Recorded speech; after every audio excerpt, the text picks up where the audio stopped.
Good morning. One of the more debated areas in the laws of brachos is the question on granola bars, etc. So this segment is not meant as a final ruling, but rather as an opportunity to raise some of the issues that are discussed, and each scenario should be addressed on its own.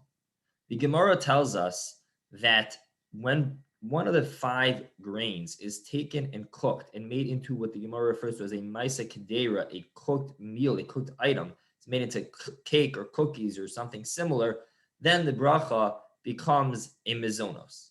However, the Gemara also says that if those same grains are eaten raw, what the Gemara refers to as koses chitim, as chewing raw wheat, then the bracha remains as a borei pri hadama in its initial form.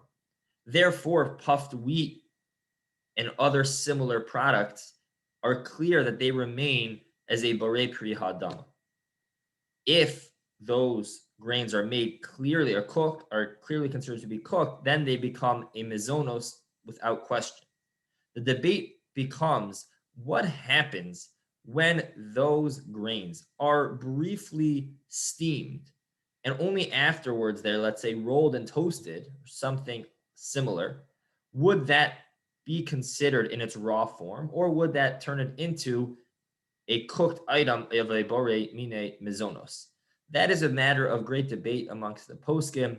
Rav Shlomo Zalman, for example, suggested that perhaps it doesn't soften as much as normal cooking, so it would remain a hadama. Rav Yashav felt that it would for sure become a mizonos, and then there was in between shita even of Rav Scheinberger, Rav Sternbach, that said it'll depend very much on a specific scenario.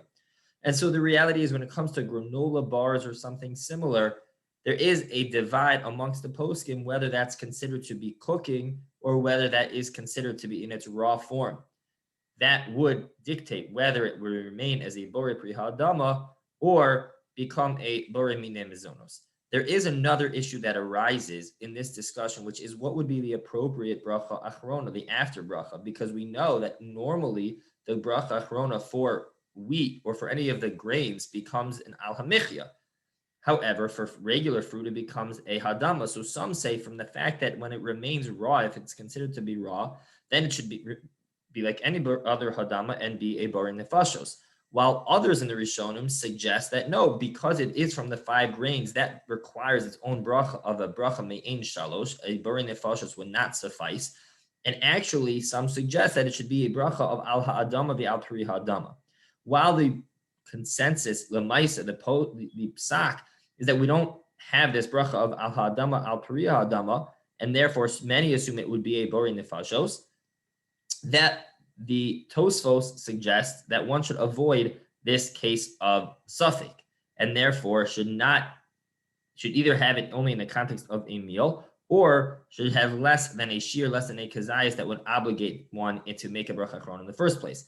It is important to keep in mind this debate is only when if we assume that it's in its raw form. However, if we assume it's cooked and becomes a mizonos, then the bracha would become an al hamichya. And so there are many factors when deciding both the bracha rishona of the granola. It may depend on the form of the granola, whether it's granola straight up or whether it's a granola bar, how that particular granola bar was made. And when the bracha achrona as well as a matter of debate, depending on how we assume we view that granola in that particular case. Have a great Shabbos.